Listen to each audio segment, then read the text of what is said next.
Eu sou a Tisbe, seja muito bem-vindo, muito bem-vinda ao meu canal.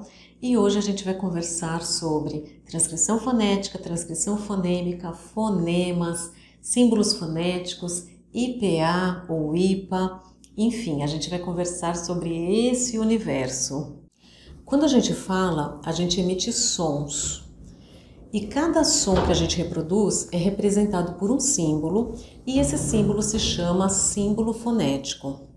Os símbolos fonéticos, eles representam os sons da fala e não têm relação com símbolos ortográficos, que são letras.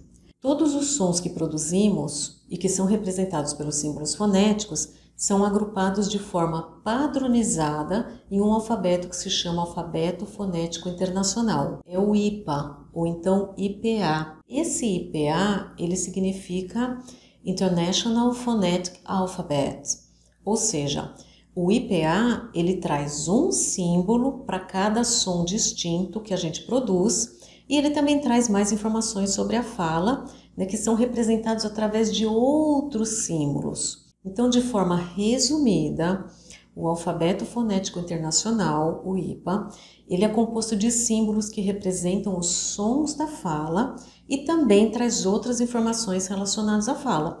Né? Que informações são essas? Que símbolos são esses? São os símbolos que representam as vogais, as consoantes, os diacríticos. O que são os diacríticos? São símbolos que dizem se o som é nasalado, se o som é vozeado, se é desvozeado, se é aspirado. Quando a gente faz uma transcrição dos sons da fala, que são os sons que a gente produz quando a gente fala, a gente faz uma transcrição fonética. E para isso a gente usa os símbolos do Alfabeto Fonético Internacional.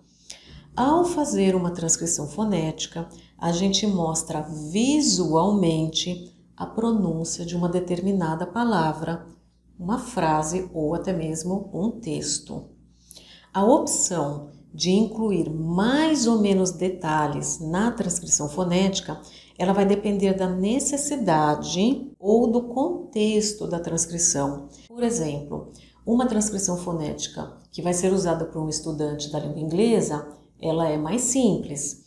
E uma transcrição fonética forense, né, ela vai exigir muitos detalhes, então vão ser usados muitos símbolos, porque ela tem que ser super detalhada. Quando a transcrição fonética é detalhada, com muitas informações, com muitos símbolos, ela é chamada de transcrição fonética estreita, ou, né, em inglês a gente chama de narrow transcription. E quando ela é mais básica, ela é mais padrão, ela tem menos detalhes, menos símbolos, ela é chamada de transcrição fonética larga ou alargada.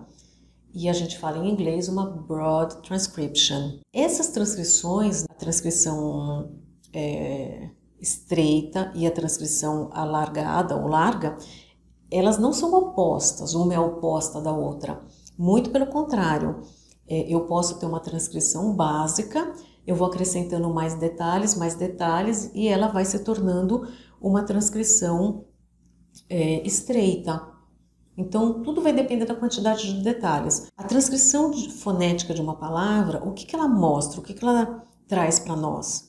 Ela nos mostra como que um nativo reproduz aquela fala. Ela mostra os sons que um nativo produz ao falar aquele idioma. E aí, de novo, né, com mais ou com menos detalhes. Resumindo, a transcrição fonética, ela nos permite ver a fala. Ela torna a fala visual. Ela é representada entre colchetes, ou seja, os símbolos fonéticos, eles são colocados entre colchetes. E tudo o que está entre colchetes é pronunciável.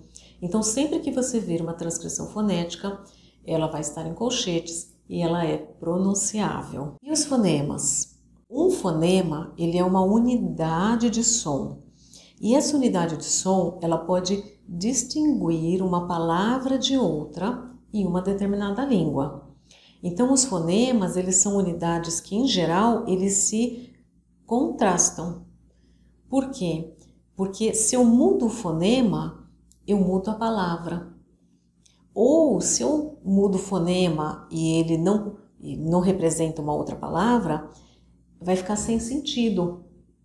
Então, de novo, o fonema, né, se eu mudo o fonema, eu mudo a palavra, ou então ela fica sem sentido. Então, isso é o que acontece quando a gente vê os pares mínimos, né, que nem, por exemplo, na língua inglesa, a gente tem os pares mínimos que se chamam minimal pairs. Então, por exemplo, se eu falar pet e bet, pet, bet, o que eu fiz? Eu troquei um fonema só.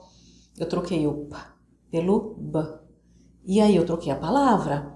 Ou então quando eu falo man e man, man, man, troquei apenas um fonema e troquei a palavra também. O fonema, ele é representado por um símbolo.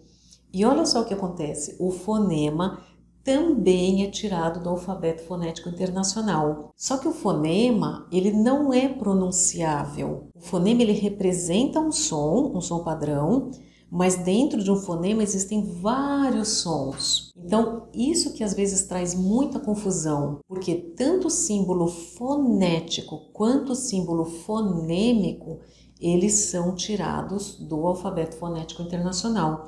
Só que eles têm, digamos assim, funções diferentes. Quando eu uso um fonema, eu estou querendo mostrar que eu consigo distinguir uma palavra da outra mudando o fonema. E quando eu falo de transcrição fonética, eu estou falando dos sons que são produzidos quando a gente fala aquela palavra. Então, eu espero que com essa explicação isso fique um pouco mais claro. Mas voltando a falar dos fonemas, então o fonema representa um som padrão, apesar de não ser pronunciável, e esse som padrão pode ter vários outros sons dentro dele. O que isso significa? Isso significa que, por exemplo, quando eu mostro um fonema, esse som que ele representa, pode ser, por exemplo, aspirado ou não aspirado. Então, eu tenho dois sons no mesmo fonema. Então, uma hora ele é pronunciado aspirado, uma hora ele é pronunciado não aspirado.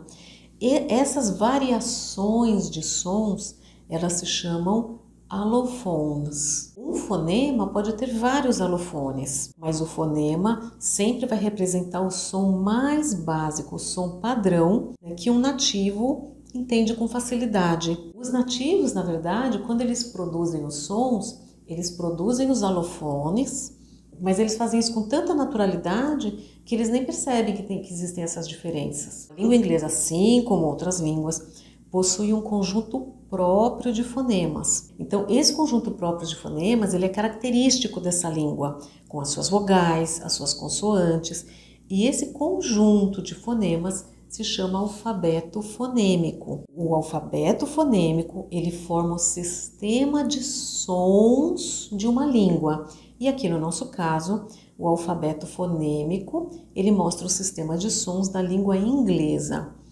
O inglês britânico e o inglês americano, eles têm alfabetos fonêmicos muito semelhantes, mas existem algumas diferenças. Assim como a gente tem as transcrições fonéticas, a gente tem também as transcrições fonêmicas.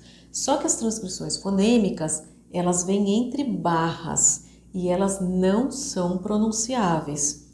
Somente os alofones, ou seja, as variações, são pronunciáveis. Então, fonema não é pronunciável, transcrição fonêmica não é pronunciável, transcrição fonética é pronunciável. Como a transcrição fonêmica apresenta os sons básicos de uma língua, ela é chamada por alguns de transcrição fonética larga. Nós temos a transcrição fonética e nós temos a transcrição fonêmica. A transcrição fonêmica traz os sons mais básicos e, por isso, ela pode ser chamada por algumas pessoas de transcrição fonética larga ou alargada. Por quê? Porque ela traz os símbolos mais básicos possíveis. Como a transcrição fonética larga, ela é bem simples, ela é semelhante e muitas vezes ela é igual à transcrição fonêmica. Então, eu não sei como que os linguistas entendem isso. Eu sei que isso pode acontecer, né? Mas eu acredito que isso não deva ser muito bem aceito na comunidade, né, linguística. A transcrição fonêmica, ela é fundamental para mostrar os importantes contrastes de sons de uma língua, né, para mostrar a pronúncia de palavras diferentes que têm o mesmo som, palavras iguais que têm significados diferentes e mostrar de forma bem clara os aspectos da pronúncia, como por exemplo, os linkings, que são as ligações de palavras, e outros aspectos de connected speech. Então, ela mostra bastante esses contrastes na transcrição de palavras, de frases e de textos. Alguns dicionários vão trazer as transcrições fonéticas, então elas estarão entre colchetes, e outros dicionários vão trazer as transcrições fonêmicas, então elas estarão entre barras. Mas para nós, né, que somos falantes, estudantes da língua inglesa, se a gente conhece os símbolos, conhece os sons que são representados por esses símbolos, a gente vai saber a pronúncia padrão da palavra. Não tem problema se estiver entre colchetes ou estiver entre barras, a gente vai focar nos símbolos, como a transcrição fonética e a transcrição fonêmica. Elas vêm do alfabeto fonético internacional, então se a gente souber ler a transcrição, a gente vai conseguir pronunciar a palavra sem precisar ouvi-la. Conhecer a transcrição fonética, né, ela te ajuda muito a entender a língua, entender a pronúncia e aperfeiçoar a pronúncia das palavras. É o primeiro passo. Para quem quer estudar pronúncia, conhecer os símbolos fonéticos, a transcrição fonética é o primeiro passo. E se você tem interesse em conhecer os sons da língua inglesa e aprender a ler a transcrição fonética das palavras em inglês, eu te convido a visitar o meu site e conhecer o curso online de transcrição fonética em inglês. Você vai ser muito bem-vindo, muito bem-vinda lá no meu site e no curso também. Se esse vídeo foi útil para você, deixa um like, se inscreve no canal, comenta, compartilha e eu quero agradecer muito por você estar aqui. Um beijo e até o próximo vídeo. Bye!